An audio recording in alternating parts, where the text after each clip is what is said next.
horrible. Ukrainian Javelin missile destroyed 7 Russian vehicles in minutes in Kursk.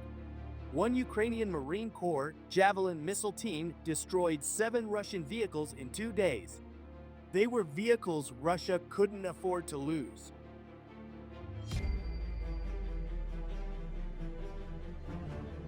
In dozens of aid packages over the 35 months and counting of Russia's wider war on Ukraine, the administration of former U.S. President Joe Biden supplied the Ukrainian military with more than 10,000 Javelin anti-tank guided missiles, or ATGMs.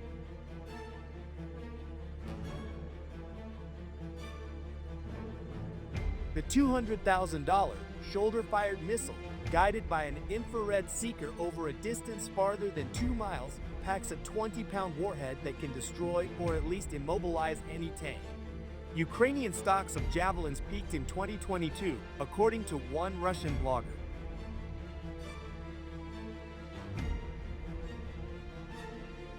But they still have enough, the blogger added, and the missiles are proving to be a major obstacle to the Russian effort to eject Ukrainian forces from the 250 square miles they occupy in western Russia's Kursk Oblast.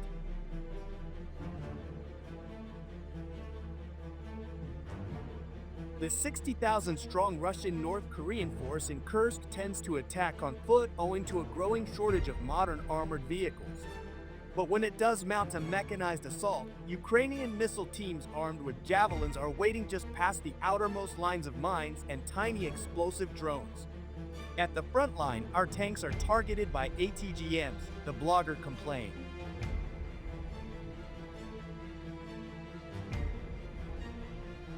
As a result, our tanks can only operate from concealed positions, the blogger explained.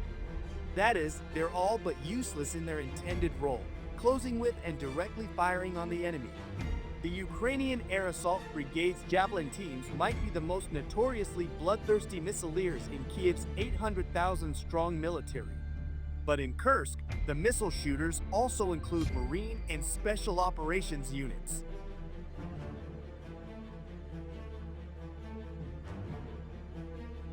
In the span of 2 days recently, a single Javelin team from the Ukrainian 36th Marine Brigade destroyed 3 enemy tanks and 4 BND-4 fighting vehicles in Kursk, according to the Defense Ministry in Kiev. The Ukrainian National Guard's 5th Special Forces Regiment has been firing javelins at night. Even under the cover of night, Russian occupiers cannot hide, commented War Translated, an Estonian analyst.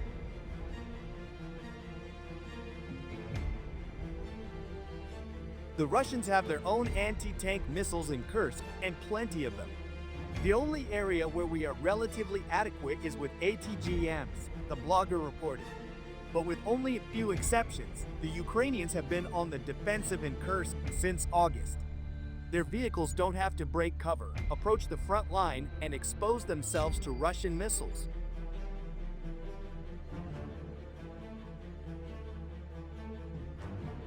So it's the Russians whose few surviving armored vehicles are disproportionately getting wrecked by mines, drones, and javelins. Unless and until new U.S. President Donald Trump sends more javelins, the 10,000 missiles Biden gave Ukraine will eventually run out. But that's surely cold comfort to the Russian tank crews who are getting blasted now.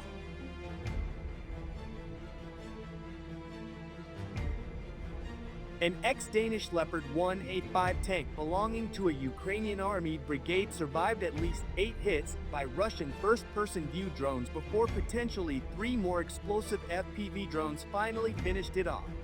Russian forces proudly posted a video montage of the lengthy bombardment, but it's not entirely good news for the Russians, nor bad news for the Ukrainians.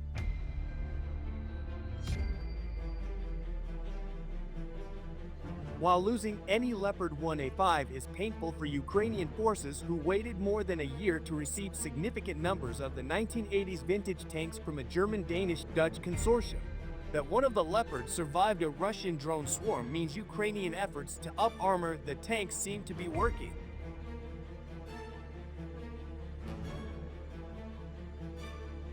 The 40-ton, 4-person Leopard 1A5 is a fast and maneuverable tank with accurate fire controls for its reliable 105mm main gun.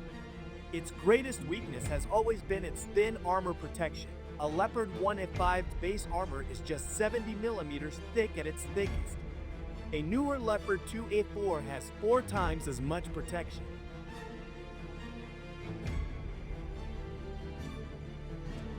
As the first few Leopard 1A5s, out of at least 155 the consortium has pledged, began arriving in Ukraine in late 2023, the Ukrainians immediately got to work addressing the tank's biggest flaw. The problems of reinforcing the armor are already being solved by Ukrainian engineers, Ukrainian ICTV reported.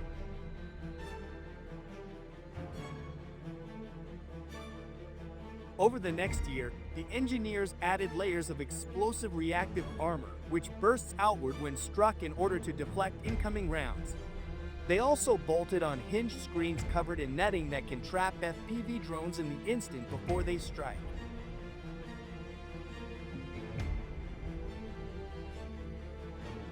All the add-on armor seems to have protected the Leopard 1A5 that ate up to 11 Russian drones recently. After repeated hits, the tank still managed to move out, only to get chased down by additional drones.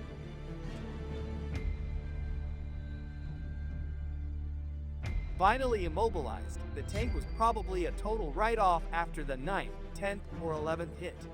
It's unclear whether the 4 crews survived, but there are reasons to be optimistic. To reduce the risk of 105mm rounds cooking off in the turret after an enemy hit,